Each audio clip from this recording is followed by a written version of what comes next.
Good evening, ladies and gentlemen, and welcome to the Mr. Hicks Podcast. We are here getting it in once again, time and time again. It's almost that time again, ladies and gentlemen. It's college football season, and your boy hasn't been around for a while. You know, life is what it is. Things get busy, but the truth is, I love college football. You get to that period of the year where there ain't nothing but baseball going on, and there's a lot of rumors going on in college football, but, there's a lot of going on in the news right now if you are a college football fan.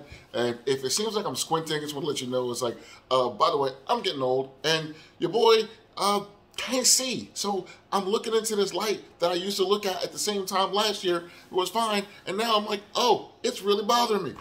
So your boy's going to have to get glasses. It looks like it's happening. Getting old sucks. So getting back to the college football. So the big news of college football right now is the Pac-12 is dissolving. And I have two things. I saw it coming a long time ago. And the second thing is, I don't feel bad.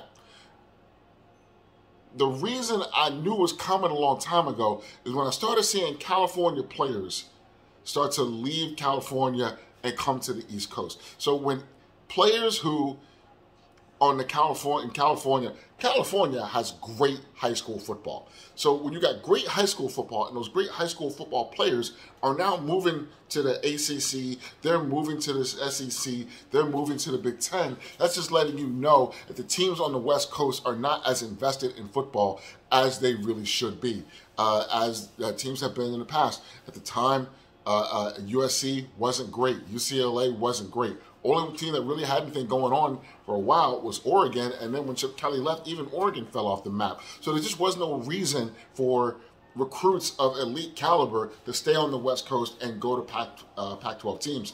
So when you start seeing teams, players like Bryce Young is from California, C.J. Stroud is from California, a lot of defensive ends, any players that one of the kids that ended up at at Ohio State.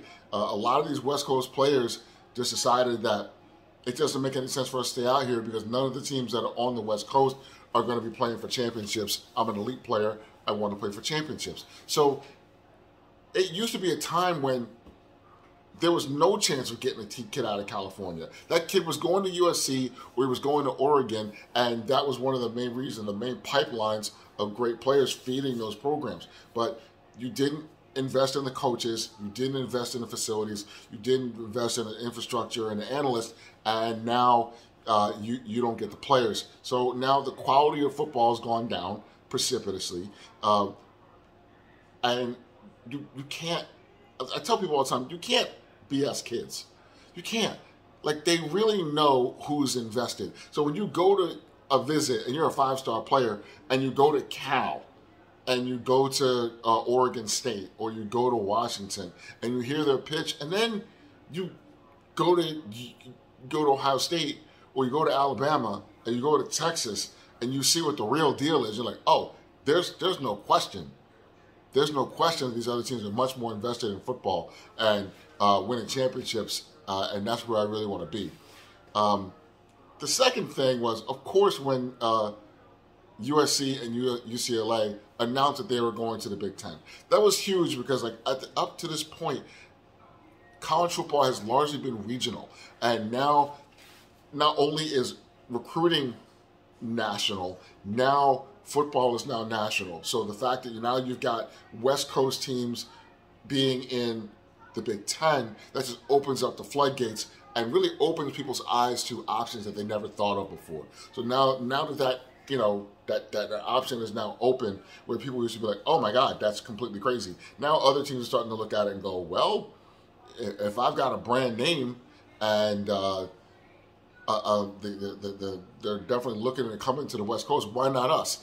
And the thing that really killed the Pac-12 was like, that was the brand. Not only was USC and UCLA the brand, that was the market. You know what I mean? So it was like everybody who wanted to do a TV deal on the West Coast was major because of LA.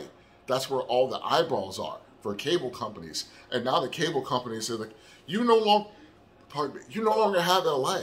So without LA, that's more eyeballs than any of the other teams can really bring even together. So there's no reason for us to buy into the Pac-12 because you don't have great football. The two tentpole programs decided to up and leave, and there's no reason for us to invest in you. Nobody wanted any part of them.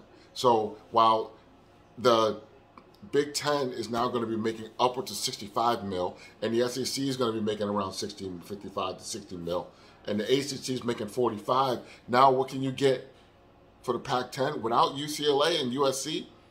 They're getting a $20 million offer from Apple. That's only streaming. Only streaming. That's unheard of. The old presidents and athletic directors looking at this going, you must be crazy if you think that we're going to take a deal that doesn't include any traditional TV. That's crazy. Like, and this is Apple's just trying to even get into this thing. So they're not invested in college football the way that we need to be invested. And by the way, Pac-12, you're not invested in football the way that you should have been invested.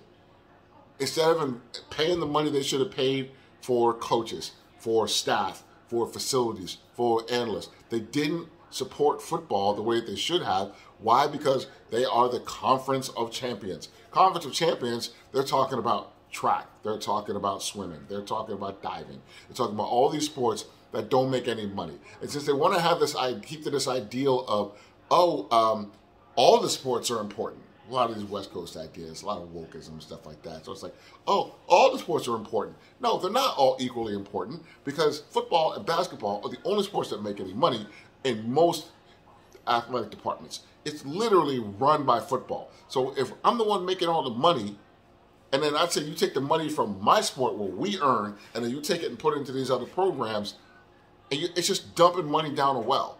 I'm supporting them. And you're going to act like they're doing the same thing that I'm doing? No, they're not. They're not doing anything like what I'm doing because I pay the bills in this mofo. This is like the brother that's a doctor. You know, he got a real degree and he's worked for years and he's got this big house and he pays all the bills. And then there's another brother who got a liberal arts degree and he stays at the big brother's house. And he goes to work every day. They both leave the house the same day. They come back around the same time. And the younger brother thinking, well, I'm just as important as he is. I put my pants on the same morning and go to work out the door the same way he does. But the younger brother's not paying those bills. The younger brother is not keeping the lights on. The younger brother's not putting food on the table. Then the big brother says, you know what? I'm tired of you mooching off of me. I'm tired of you believing and walking around here like you're doing the same thing I'm doing. So you know what? I'm taking my money and I'm leaving the state and I'm going someplace else and you ain't coming with me. And the little brother's sitting there like, but we're family. I'm like, oh, we're family? We're family. Well, I'm the part of the family that pays the bills and you're the part of the family that eats. You're the part of the family that just eats off of everybody else. So now I decided not to let you who bring less to the table eat off of me. I'm going to go be with people who also invest. The people who also know where to put their money and where to invest their time and their money into things that bring money back. I'm going to go where I'm appreciated and make the type of money that I should be making instead of dragging you around and letting you just drain money out of my pockets. And that's what UCLA did. That's what USC did. And then Washington comes along and Oregon comes along and listen, we got pretty good football. We got a brand. And none of these other teams do. What are we sitting around here messing with these losers for? And they leave. But the crazy thing is, who is the team that got it all rolling? Well, after USC and UCLA, it was Colorado. Colorado, the team that was the worst team in the Pac-12. They looked the writing on the wall with that. Ain't no reason to mess with this. They left and went to the Pac-12. And then what happens? Arizona State, and Utah do the same thing. So now the Big 12 gets stronger. The Big 12 is not bi-coastal, but they've got only half the country. Freaking the Big 10 is now bi-coastal. They got teams all the way across the country. And so what do you got left? You got the teams who were all stuck up about their academics and where they put their money, not investing in the programs that they should have, and they're left out in the cold. Nobody really wants them. And this is what you get. This is when you don't put your money where it needs to go, when you don't put your attention and focus where it needs to go in sports. And the worst thing about it was the Pac-12 commissioner goes to the Big 12 commissioner, went to the Pac-12 commissioner, said, listen, we just lost Texas and Oklahoma, our two biggest brands. You just lost USC and UCLA, your two biggest brands.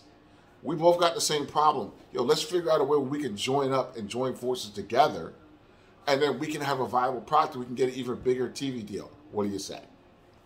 Pac-12 didn't want any parts of it. And now they're paying for it. They're paying for their hubris. They're paying for their attitude.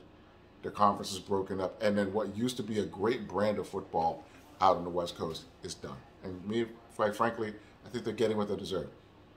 Now, does West Coast football die? No, West Coast football didn't die. The teams are still there. The teams are still playing. They'll probably still play each other for like rivalry games and stuff like that.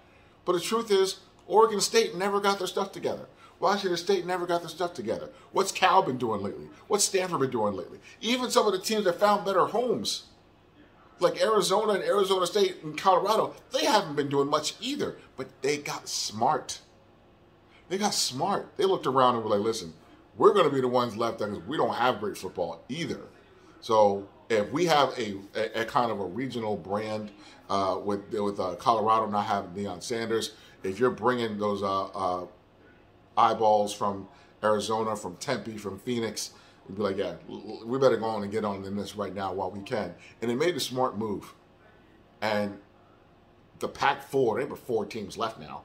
The Pac-4, what are they going to do now? They're going to supposedly Cal and Stanford are trying to join the ACC. The ACC's hanging on by a thread. This is what happens. And by the way, not the first time a conference has collapsed.